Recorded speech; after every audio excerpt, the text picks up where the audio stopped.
Hello guys! Hello Aquarius! Welcome dito sa aking channel Aquarius. Alamin natin kung anong messages, vibration, gabay, energy para sa inyong lahat. Ito ay general reading, so pwede kang makaresonate. Gamitin mo ang iyong intuition sa panonood. Weekly tarot reading para sa lahat ng Aquarius.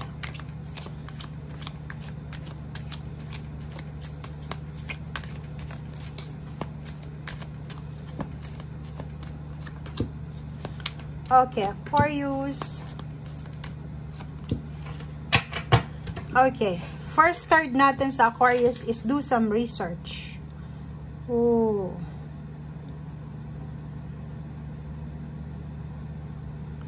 Nakikita ko sa iyo dito guys na Aquarius, meron ka bang sakit? Or pwedeng kailangan mo ng healing, 'di ba? Yung healing naman na to na sinasabi ng baraha, it's either physical health healing, physical health, mental health, psychological, financial, spiritual, emotional health healing. Mayroon dito, babae ka ba? Or lalaki? Gusto mong mabuntis, gusto mong magkaroon ng anak. Pero siguro kahit anong trying nyo, hindi kayo nagkakaroon ng anak. Parang ganun.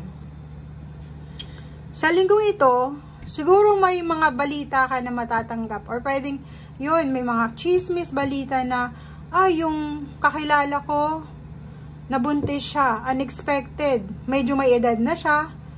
And parang, questionin mo yung sarili mo, Aquarius, bakit ako? Bata pa. Parang ganun. So, nakikita natin dito na dahil dyan, siguro ito yung mag-urge sa'yo na pumunta sa doktor or maghanap ng mga impormasyon tungkol sa sitwasyon na meron ka sa ngayon. And sinasabi ng baraha sa'yo dito na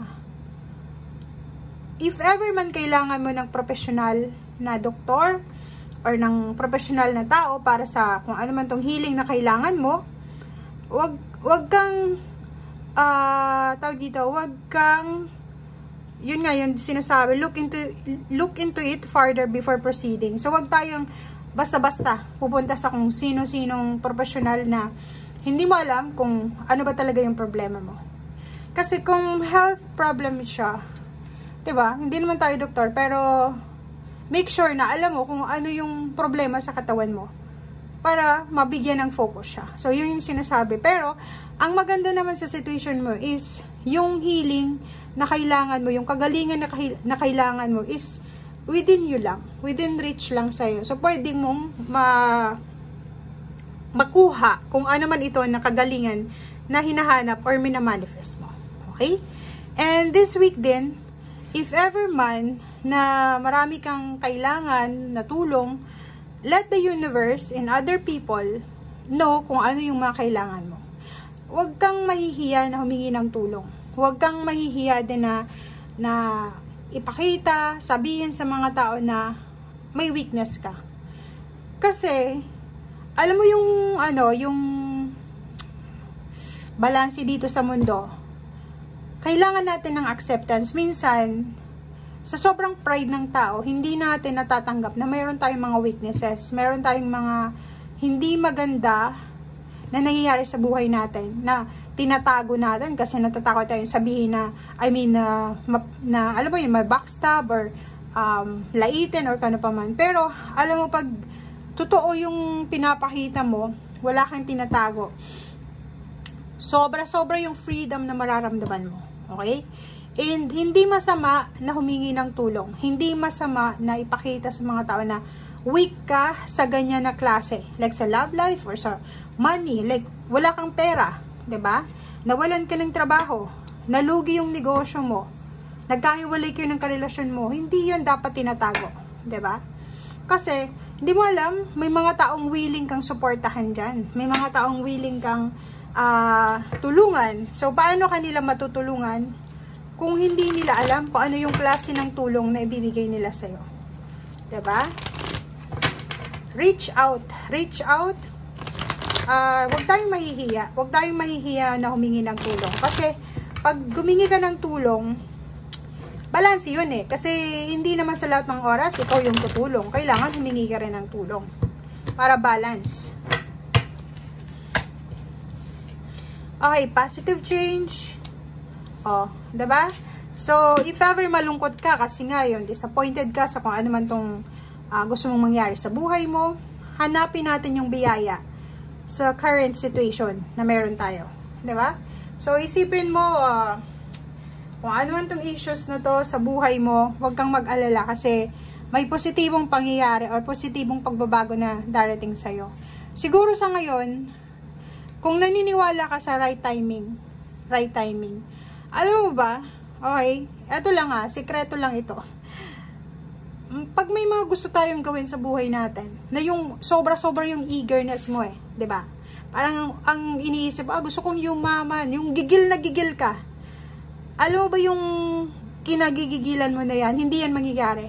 Ngayon, okay, pero once na nilet go mo na yan, kasi hindi nangyayari, okay, bahala na. Dumating, kung wala, diba? Pag na-let go mo yan, mararamdaman mo na biglang, boom, biglang nangyari. Kasi ganun talaga yung buhay. Hindi natin pwedeng kontrolin. Kasi pag gigil na gigil tayo, ibig sabihin, kinukontrol natin yung sitwasyon. Which is, wala tayong control dito. Panginoon lang may control. So, let go, let God, let it flow. Hayaan mong Panginoon na siya yung magmaniobra ng buhay mo. Okay? Hayaan mo yung Panginoon na ibigay kung ano yung kailangan mo. But make sure, humingi ka ng tulong. Prayers, or mag-extend ka ng, extend mo yung kamay mo sa mga kapamilya mo, kakilala. So, yun yung sikreto. Sikreto dyan. Huwag nating panggigilan yung gusto natin na makuha. The more gigil, the more nawala yung mangyayari. Pero pag na-let go mo yan, mangyayari yan. Okay?